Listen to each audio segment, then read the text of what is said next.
Welcome to Grant's Rock Warehaus, and tonight Eric Hansen's here. We are looking at the catalog of Huey Lewis and the News. We're ranking the albums. This will be fun. Stay tuned. Here we go.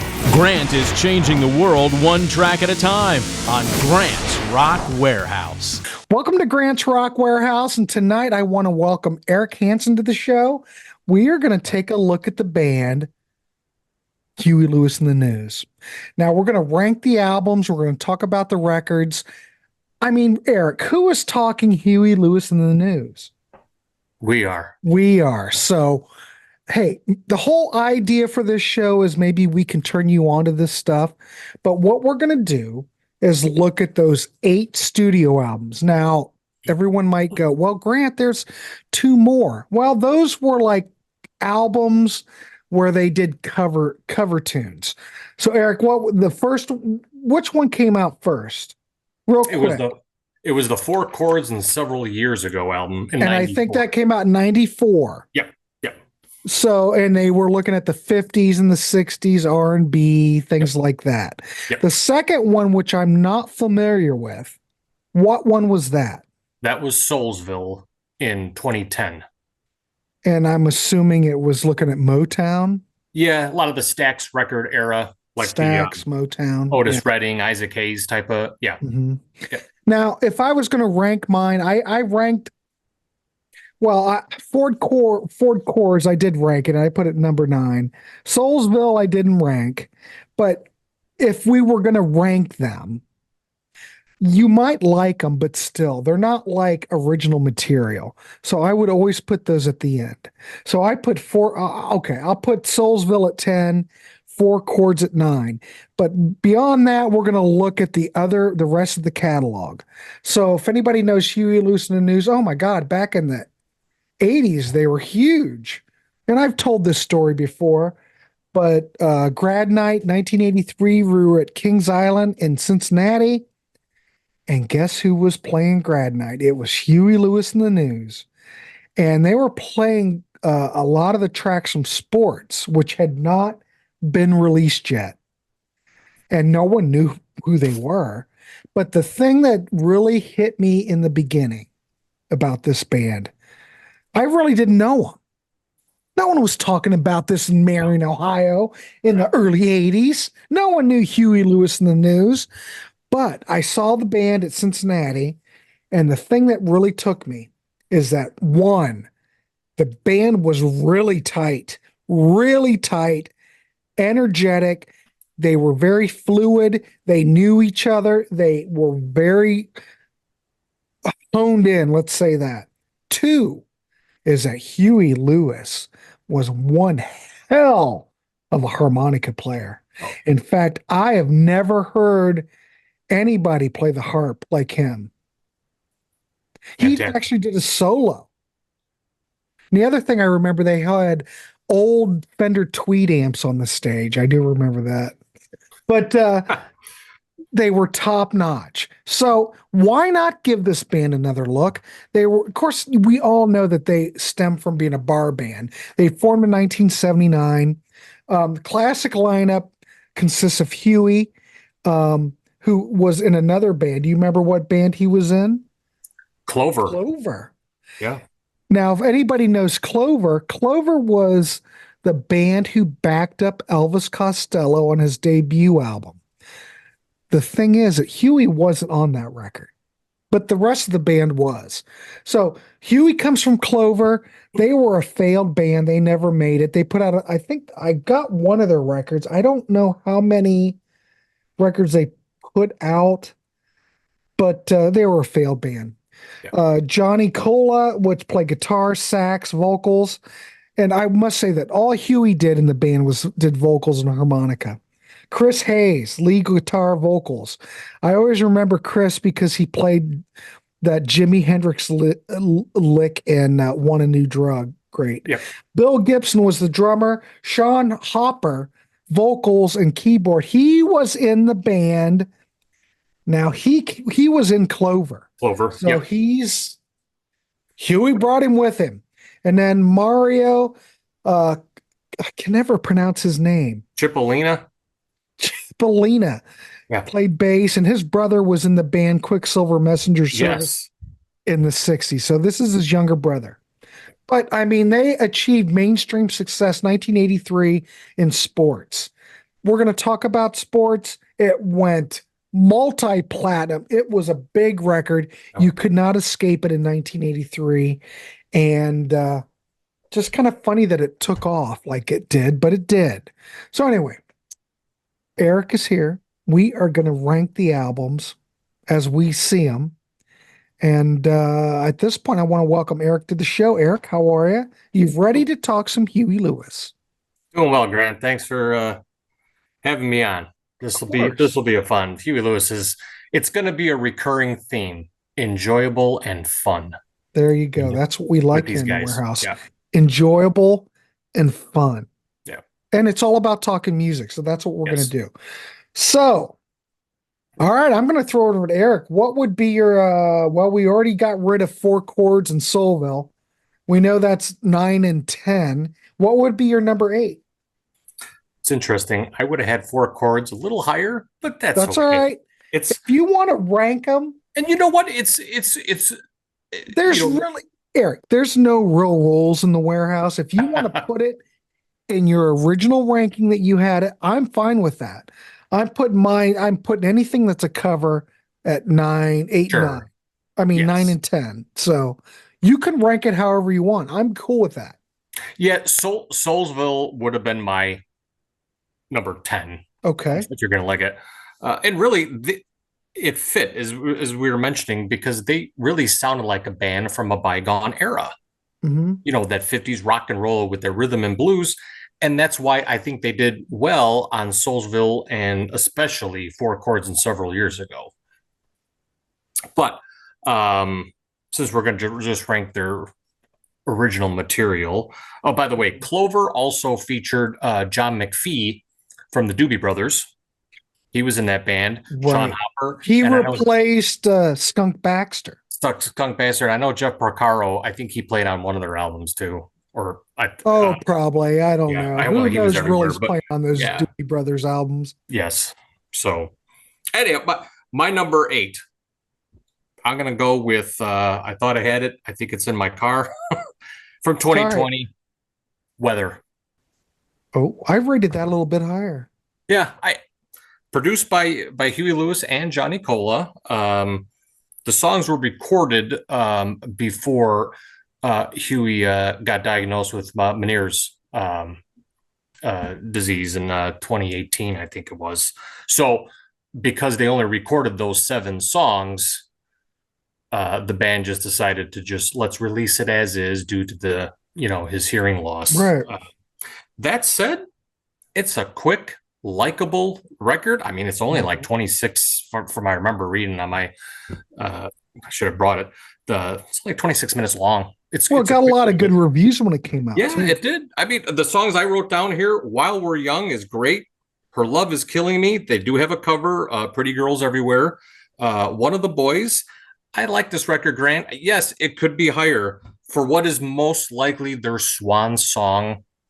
They're not reinventing the wheel at this point. Mm-hmm. I think a lot of fans would really like this one. So yeah, Weather, my number 8. Yeah, I think it's a great. I rated it a little bit higher. I'll talk about it with my ranking, but I think that it's a strong. Well, obviously, I rated it higher. I think it's pretty good. All right, so how I'm looking at everything. This is how I look at everything. When I've talked about this before. Nice. I look at the commercial success of the record, critical acclaim, the impact that it had on the listeners or during that era when it was released. And, if it's innovative, if it's creative, there's a lot that goes into these records when you're ranking them. So when I go about my rankings, I'm looking at a lot of different things. I've talked about this before. You have to look at the commercial success. You have to look at the reviews at the time. Or maybe look at the reviews now, because a lot of these records, the opinions change. Look at Queen. Back in the 70s, Rolling Stone hated Queen. Now they think they're God's gift to the planet. So a lot of things change. Like I just said, Weather got a lot of good reviews, so that's a good sign. based on that, Huey's catalog could get reevaluated. I'm not saying it did, but things worked like that. So we're looking at the impact that the artist had on the community and what I just talked about it. 1983, 84, 86. Come on. Huey was everywhere. Yeah. Now, that may have oversaturated the market for anything else after that. That's another discussion. But you're also looking at innovation, what they did. So I'm kind of looking at all this, and you may say, Grant, you monkey, why are you not including this, or why is that ranked that high? So, but that's the way I look at it. And when I go and see your tranquility, that's exactly the way I do it. So my number 8, since we already know what my number 9, 10 are, I'm going to go with Huey Lewis and the News from 1980. The debut album, it's raw. It set the stage for what's coming. It didn't produce any hits. It didn't sell. I mean, I love the album cover. You've got that Vox Continental Orc. Show that album cover again. Yeah. You've got the band. And look, Mario's got the double neck Dan Electro, and then you've got the Vox. It looks total new wave. Now, I'm not so sure how new wavy it is. I would say not. It has some strong tracks. Some of the lies are true. I think that's good. Now Here's You. That's good. But it basically just established them. It did nothing. It did not set the world on fire. It doesn't have any polish to it. Some people may like it. Some people may not. So I'm going to with that with my number 10. I mean, number 8. I'm going to get all screwed up because Those darn cover albums. Yeah, I've got the ranking all screwed up now. But anyway, so I'm going to go with that with my number 8. What would be your number 7? 7. So I am going to go 2001's, their 8th album, Plan B. Produced by great minds think alike. If you want to talk about that together, that's my number 7. Okay, yeah. Produced by Huey Lewis and Johnny Cola here. Mm-hmm. This was also the last album to feature original guitarist Chris Hayes on it. You were just kind of hinting at it, Grant. This didn't do much. It went to number 165 on the US. This is 2001. No one really cared about Huey Lewis and the News in 2000. But in Canada, it went to 22. Well, that's Canada. This is their first album also of original material since 1991. This one's got a little Motown, little funk, little R&B on it. Good tracks that, we're not here for a long time. We're here for a good time. When I Write the Book, Thank You Number 19 is good. So Little Kindness. I enjoy this one. It comes across as a band having fun, nothing left to prove. Yep. It appeals to the longtime fans. The band sounds really good. And at this stage of their career, it's kind of what I expect from them. So I like it. Yeah, it's fine. I think I totally agree with what you said. Yeah, no one cared by 2001. Hey, I applaud the band going out there, hitting it, putting a record out. They were still, I saw them at the Marion Popcorn Festival. It had to be around that time. And they hit it out of the park. Chris Hayes wasn't in it, so it had to be post whatever. When did he leave again? Do you know? Right after this album was recorded. So 2001. Well, he wasn't there, so I do know that. In fact, there was a lot of people, Mario wasn't in the band. Yeah. There were a lot of different people. It wasn't the original band. But let me give you, so it's my number 7. Yeah. It didn't do anything commercially. No one cared. But it's kind of a return to form after their hiatus. They hadn't done anything since what? 2001? It's been a while since they've even done anything. But it's a solid record. There's nothing wrong with it.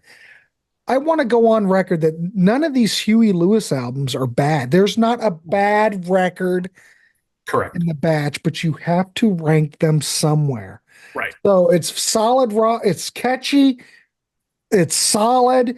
It didn't reach the heights of the 80s, but they're consistent.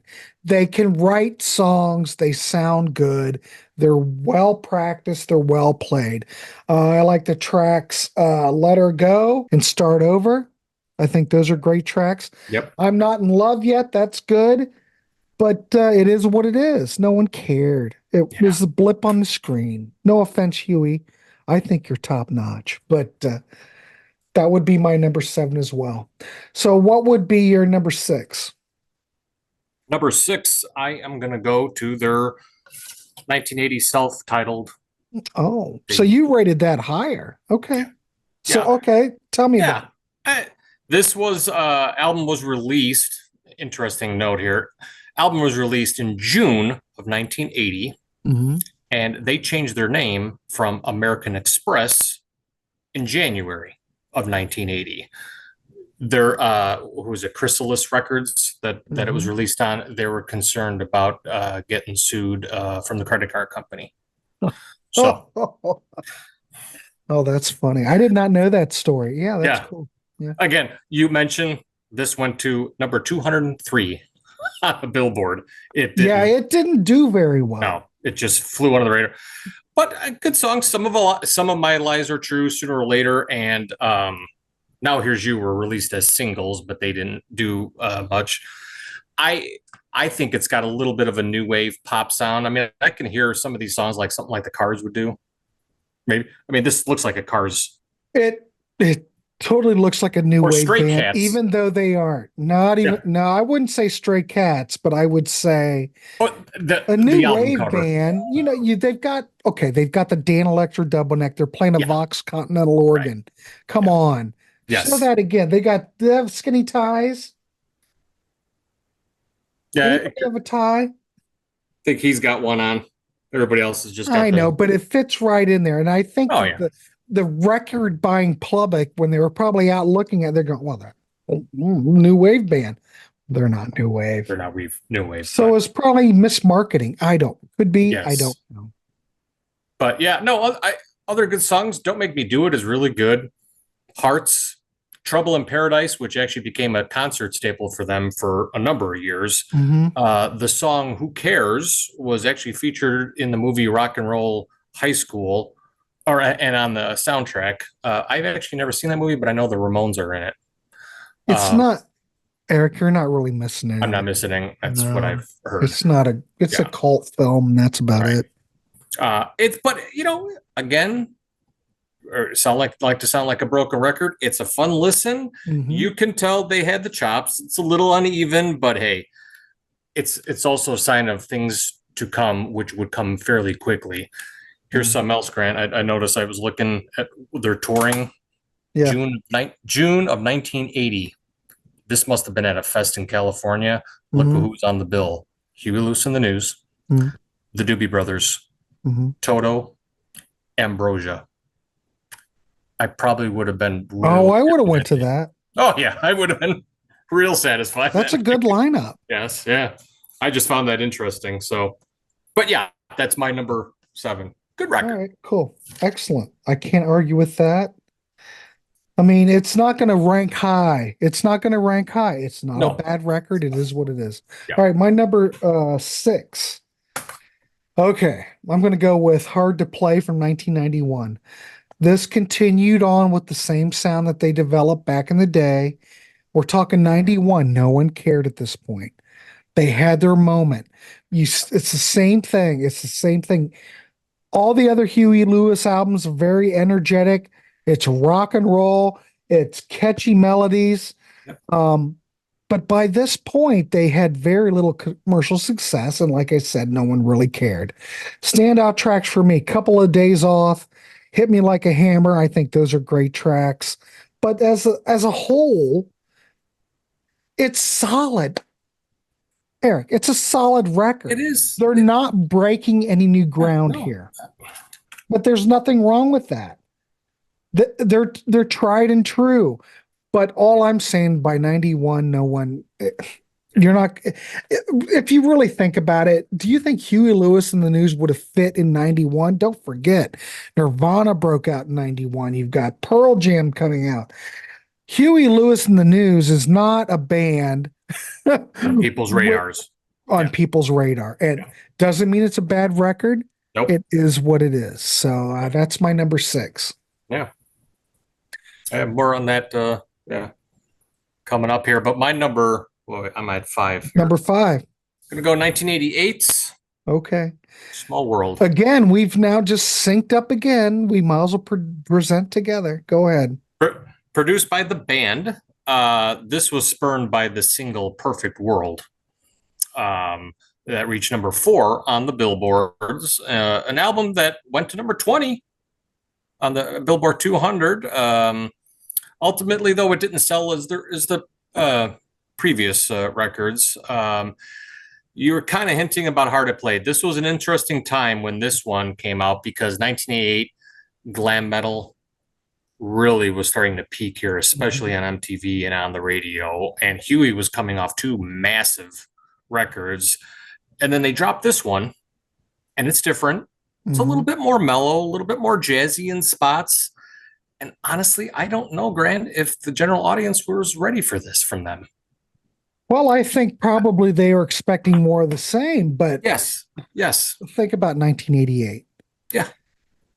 These guys had been in your face for all those years. Yeah. Dare I say overplayed. The record buying public might have been fed up with Huey Lewis.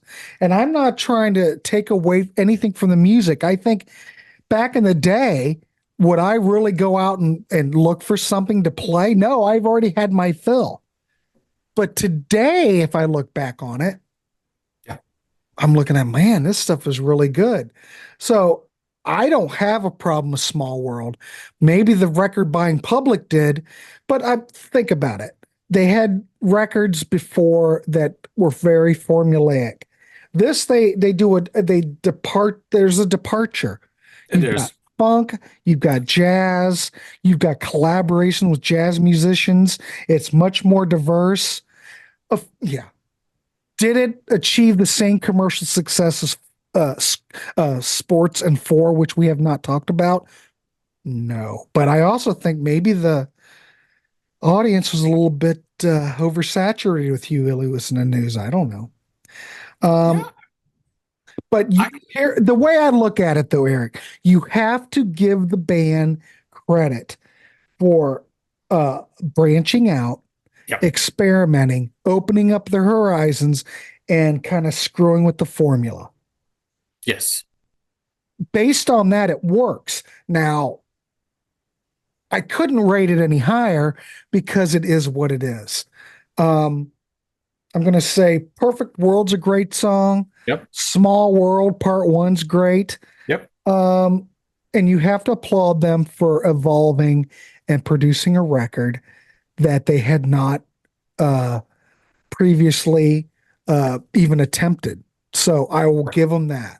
So it works. It's just, I don't think anybody cared at this point. Yeah, it's sold fairly well, but we're on that. It's like that bell curve. First album, I always bring up the damn bell curve. It's like sliding a Family Stone. Starting out slow. You're going up. You hit your peak. This is on the way down. Yeah. So, and that's not saying it's bad. It's just saying it is what it is. So you know what I'm talking about. And I originally kind of, outside of, I like Perfect World. I somewhat dismissed this one when it first came out, but you know what? Over time, I've learned to appreciate it, and I like it. I like the tracks that you mentioned. Walking with the Kid is good. Give Me the Keys, Drive You. I mean, it's. Is it a step down? And I was gonna say, is it a step down and different from the other ones? Yeah, but I don't know if it's. Can you look at it as a step down? It's just different. It's step down. Yeah, a step down the way of it. Yeah, if you're expecting what you heard before, don't go into it. Like I had a roommate back in this era when I was still at Ohio State. I hadn't graduated yet, and she really liked this record. She was a big Huey Lewis fan, and she listened to this record and thought it was just, she loved it. So it might be the degree of fan you might be that might have a lot to do with the way you look at it. But I'm trying to look outside of it, looking at And my I was still into criteria, these so. guys. Yeah. But for me, because I was starting, that was my travel down the hard rock and metal stuff. But Mhm. I've always loved these guys. And so when I heard that, I'm like, okay, where's my sports and Fore songs? That's where I was. I was young, but anyhow. Yeah. All right. So what's your four? Oh, you guys ready to say we did? So my Fore Well, is we we did it tag together. team, so it's back on you now, Eric. 1991's Hard at Play, Okay. produced by Huey Lewis, Bill Schnee, Eric Thorngren. And this one does feature, you mentioned the two standout tracks, Couple Days Off and Hit Me Like a Hammer. They were released as singles. Mm-hmm. Again, you also hinted about the changing music climate with the with grunge starting to rear its head in the world. So this one actually peaks at number 27, but then does one of those. And Hey, you know what? Don't what? mean to interrupt, but 27, considering when it came out, In though, 1991, Eric, that's pretty it darn is. good. Yeah. Yeah. So a bit of a return to their first four albums. I liked Build Me Up, Best of Me. I can't read here. Words are Yeah, hard, Eric, they especially are when they're side by side. this.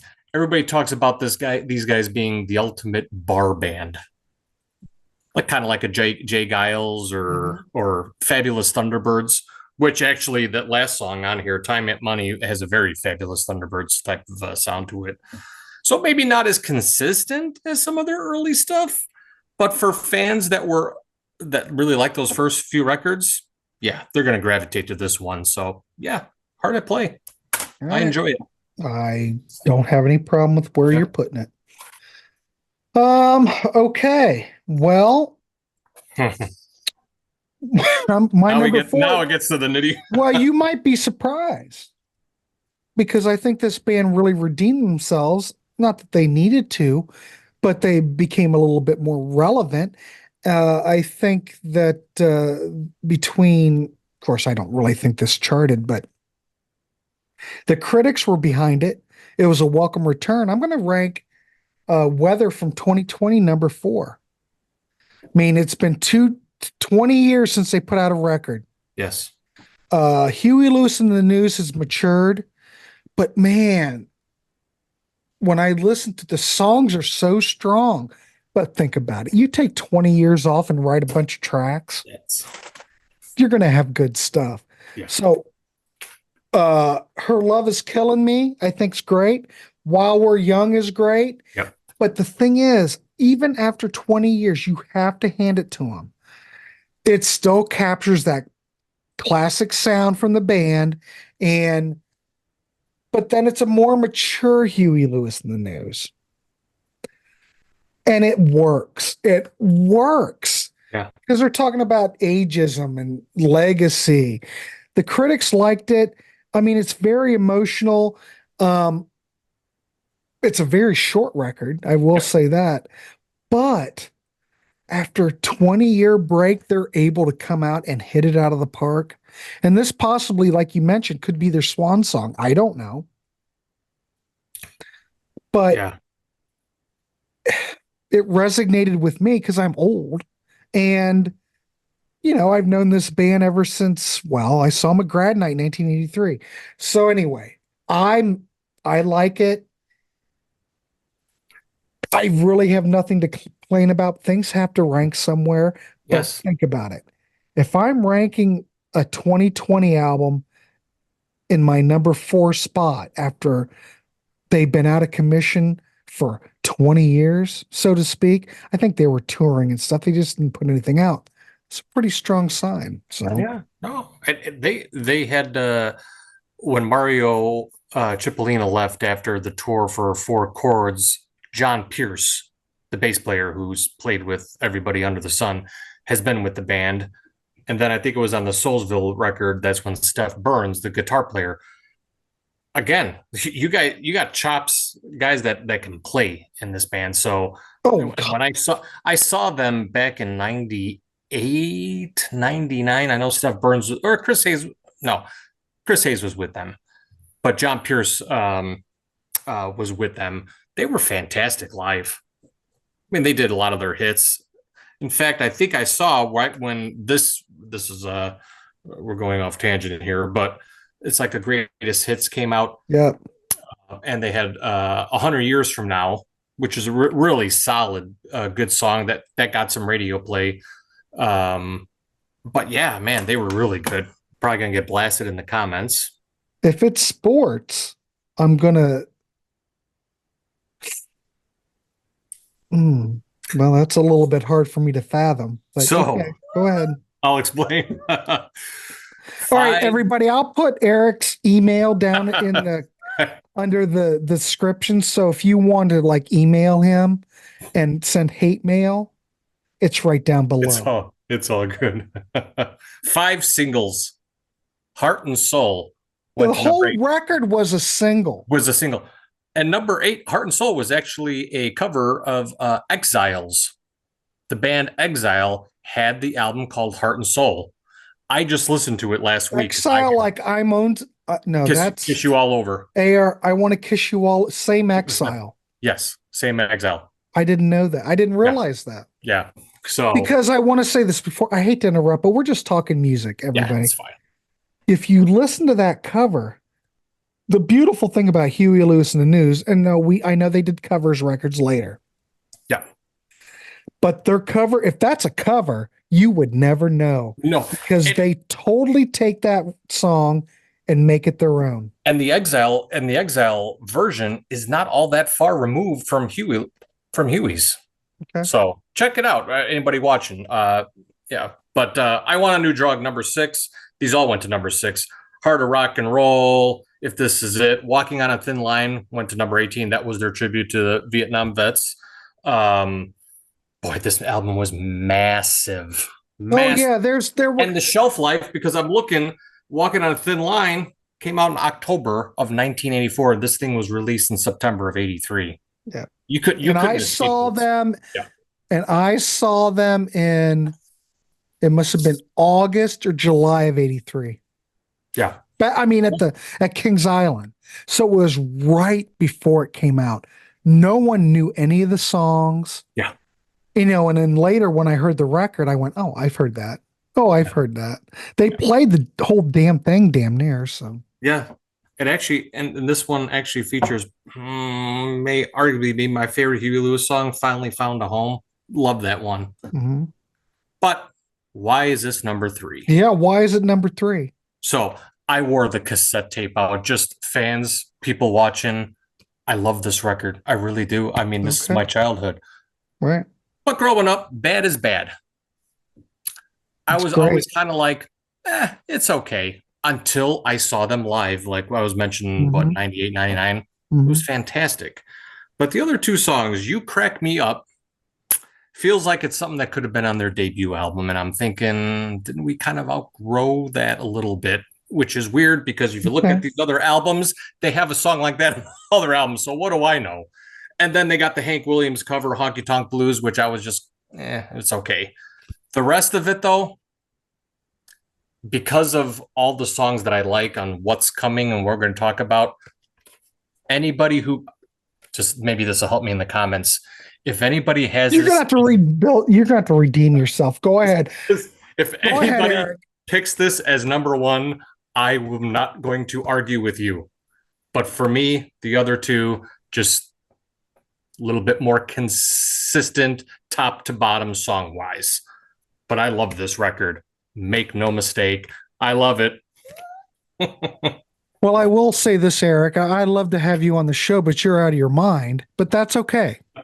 It's all about talking music, and I don't hold anything against anybody. So, all right. So my number 3. You ready?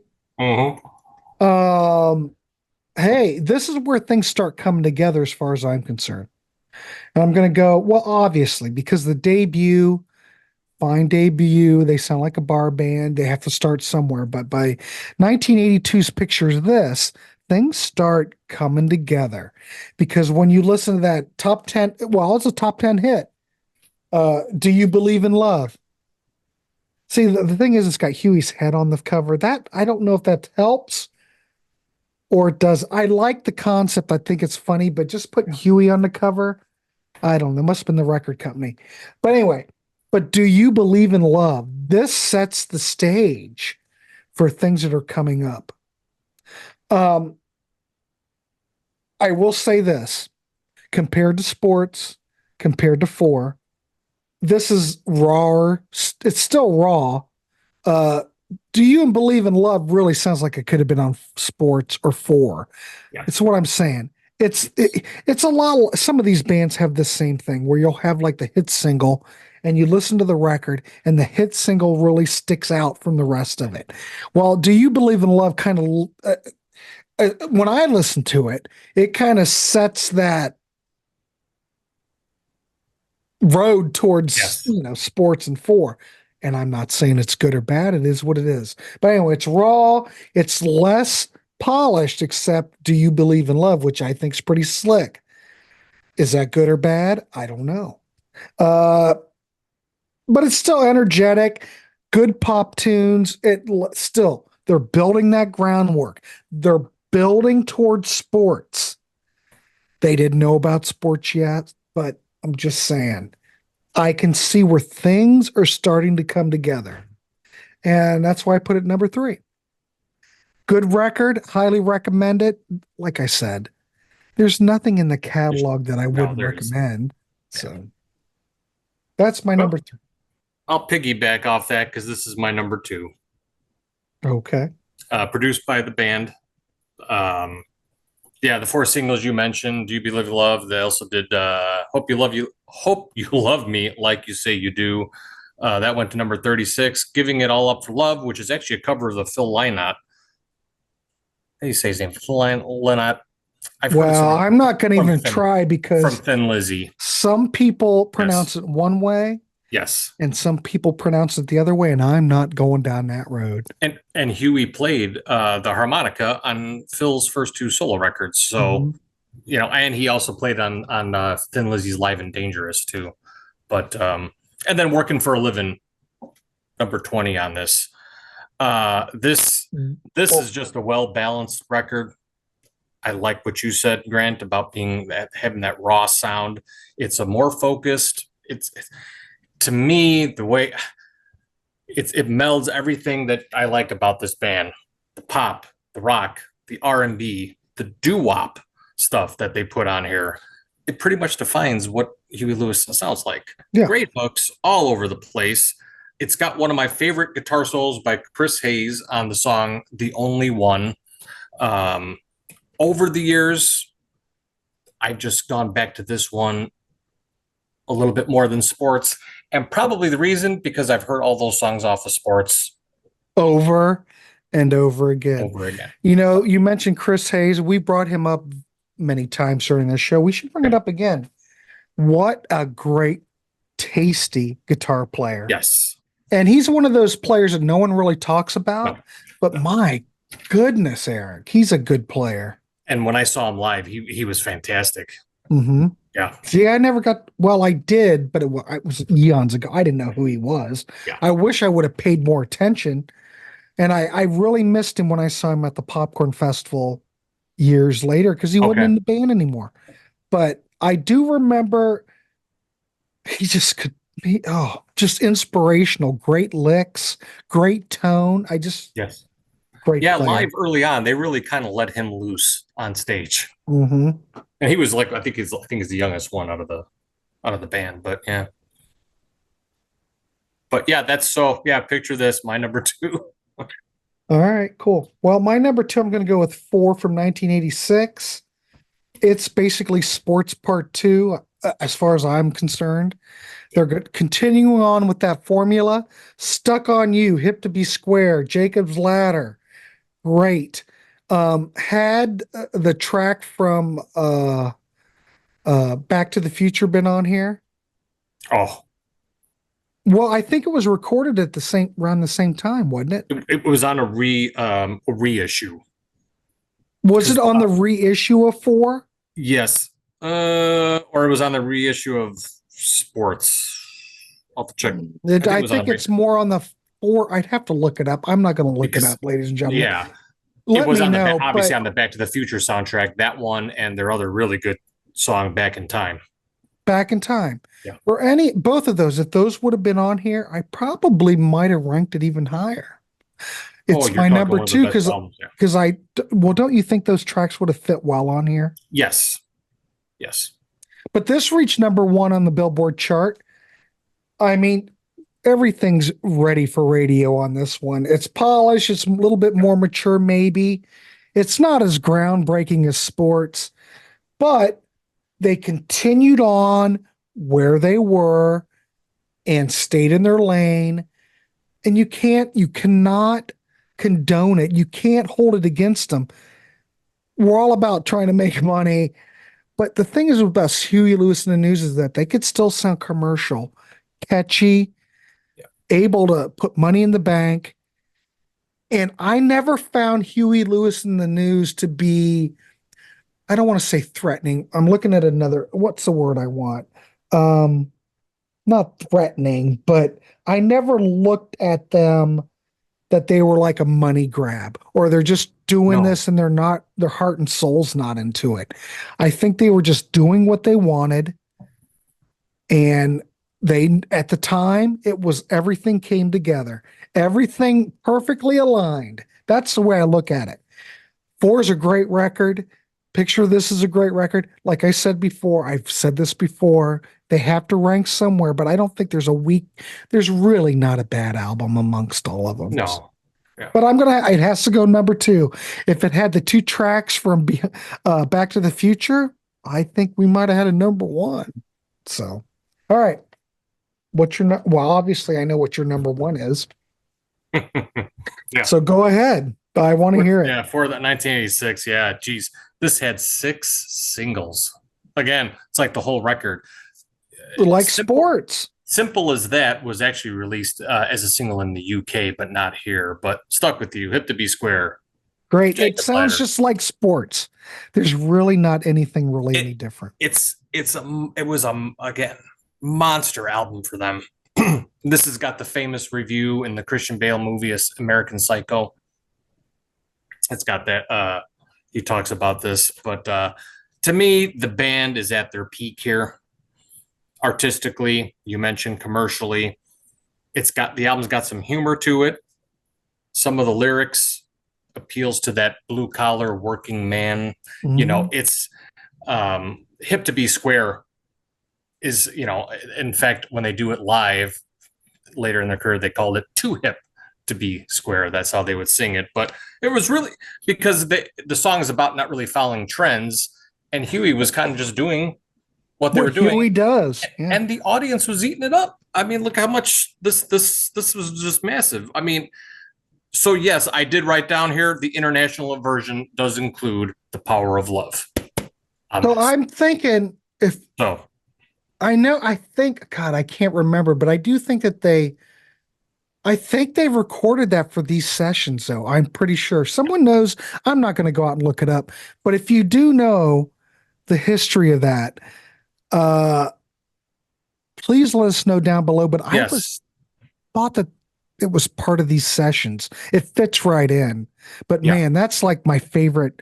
Okay. I got a single. Working for the Living. Okay. Working for a Living and Power of Love, I think, are just fantastic. Yeah. We used to play Working for a Living in a band back in the 80s. So I kind of feel close to that one. So I think it's great. But I think we could have made this album even better had those two. Tracks. You're talking one of the best albums of all time, if those things. But you know what? I wanted to mention about the song Naturally. It's their a cappella song on here. Mm-hmm. They always did that in their songs. They put the instruments down, they go up there and sing. They did it. The song "It's All Right" became popular. That was originally on the tribute to Curtis Mayfield. Mm. And then when I saw them, they did that one, and they did remember the old doo-wop band Times. They did So Much in Love. They're up there doing. I mean, it was just like I'm thinking at that time, how many bands can actually go up there and do that? I would have always wanted these guys to put out an a cappella record, but they could do it. Oh, There's footage on YouTube of them doing singing for an A's game where they're doing the national anthem. yes, it's great. Yeah. It's great. Everybody should And check that out. Just do a search, and yes. these guys could sing. They all sounded great. Oh, yeah. So They toured with Bruce Hornsby in the Range for this, like sports. They did some touring with Stevie Ray Vaughan. So everybody probably thinks they know my number one, which you're probably right, but I want to mention this about Fore before we move on. Considering that sports came out later in 83, Fore came out in 86. Now we're talking the 80s. Yes. That 3 years is a long time between records in that era. And the fact that Huey Lewis and the News could produce a record and it took off like it did is pretty good. That's a pretty good feat, as far as I'm concerned. You know, like I mentioned with sports, they had that shelf life. Boom, 1985, Back to the Future hits. So you got those two songs. Power of Love is massive, right into Fore in 86. They were unstoppable for those 3-4 years. Yeah, I think Power of Love, being that it came out in the film, kind of even boosted them more. Yeah. And I don't know his if appearance Fore was already recorded. It's not, I don't know if it's a Cheap Trick scenario where, you know, Budokan came out. They sat on Dream Police for a year. It had been done in the can, but because of the success of Budokan, they waited to release it. I don't know if Fore's that way, but 3 years between records just seems a lot. But hey, it was great. It was a big seller for him, and it was another success. I think it's just interesting as an observation. That's all. Yeah. They didn't do the Boston 8 years between albums, but you know, hey, you know, it's see, that's the other thing. I'm surprised even anybody cared about Boston by the time their second album to 86 when Third Stage hit. But I can see the appeal because don't forget, Boston, we're on a tangent. They never were not played on FM rock radio. Right. I mean, they practically played the whole first album on the radio. And Don't Look Back, they played quite a bit of it. So it was in the public subconscious. It's, you know, so by the time they put another one out, they were, oh, New Boston. All right. But anyway, so my number one, we all know what it's going to be. I'm going to go with Sports from 1983, their most successful album. It reached number one in the top 200 album chart. And as Eric has already said, it had multiple top 10 hits. Hard to Rock and Roll, I Want a New Drug, If This Is It. Just to mention a few. The whole record seemed like it was released as a single. But really this is where Huey Lewis and the News honed their craft. I don't think they really ever, I mean, they didn't really go beyond this. Yeah, they stretched out a little bit on, you know, those later records, but still, they were pretty much true to what they did on Sports. So this record's got, you know, of course, rock, pop, soul, high energy, catchy hooks. Yes. It solidified Huey Lewis as a major force in the 80s. But the reason is I'm putting it to number one is that it had a big cultural impact. The songwriting's great. The production's great. It's a perfect record. The way I look at it, even the tracks that you might go, well, it's maybe not a hit single, but there's really no weak material here. They were on fire during this period. I will give them that. But still, this record's still brought up. People, you know, think 80s. This is one of those 80s albums you need to put in your ranking if you're ranking them. It'll always go down in history as probably their pinnacle record. Pinnacle. Yeah. And really, you just kind of, I think you were heading that way. All these records, actually, even the ones from early on, they all hold up really well. You know what I think the other thing is about Huey Lewis and the News, I think that helped them, is that they never really signed on for all that 80s gimmickry. So if you listen to Huey Lewis and the News, they were just basically a rock and roll band. Yeah, maybe is a bit more polished, but they didn't use like Yamaha DX7s and No, electric drums and synth drums and all that crap. They were just a rock and roll band in the studio. Now, I think that has benefited them because we can still talk about Huey Lewis in the News today, and they're relevant for the fact that a lot of this stuff could be released yesterday and you wouldn't flinch an eye. yes, And that's not so true with a lot of other bands. So right. Yep. they Agreed. were good. They stayed away, kind of like the Police. Police stayed away from all that new, on any of those digital synths or anything that would date it, drum machines and all that. Huey Lewis in the News is very similar. Now, I don't know for sure if they ever use drum machines, but as far as I don't really hear any. I don't have to dive even further. Right. Yeah. But there you go. I think they age well. They avoided that gated drum sound and all that. So just wanted to add that in while we're on a tangent. Yeah, no, it's a band. You can hear them play along. Chuck Berry, Bill Haley and the Comets. Mm-hmm. You can hear them play along to Jay Giles' band. Even any like some of the modern bands. That's what I say. They're just one of those guys. Like who else did I write down? Robert Palmer, Mm-hmm. Eddie Money. Just they never sound dated. It's just like, oh, did this come out 5 years ago? No, it was actually 40 years ago. It's just it's fresh. It's still fresh, sounding. Yes, yeah. And that goes a long way when I'm looking at a record and trying to give a review or rank an album or whatever. Sure. Yeah. Had they put a record out that was totally 80s and very cold and harsh sounding with digital drums and drum machines, and it would have sucked the life out of this band. If Huey Lewis in the News sounded like Chicago, I would have to dock them because I don't think it would work for them, and it would alienate a lot of people. Yes. We're lucky that the catalog is the way it is. Yeah. Changed over time. They morphed a little bit, a little bit more adult contemporary, but that's not it's not unlike what they would be doing anyway. So they're not the first band that would do that. Exactly. But like I said, Weather 2020, it's a much more mature effort, but they still haven't lost their roots. Right. And it was very critically acclaimed, and I think it's a good record. There's not a bad record here, and I've said that before. So. There isn't. Yeah. All right, cool. I guess we've done it. If you know Huey Lewis in the News, or maybe if you don't, let us know down in the chat. If you know the band and are a fan, leave a ranking. We want to hear from you. We will respond. I read all of it. I may just give it a little heart. Sometimes I respond. A lot of times I respond. But we do want to hear from you. It's a great catalog. It still stands up. Eric, do you have anything else you want to add before we wrap it up?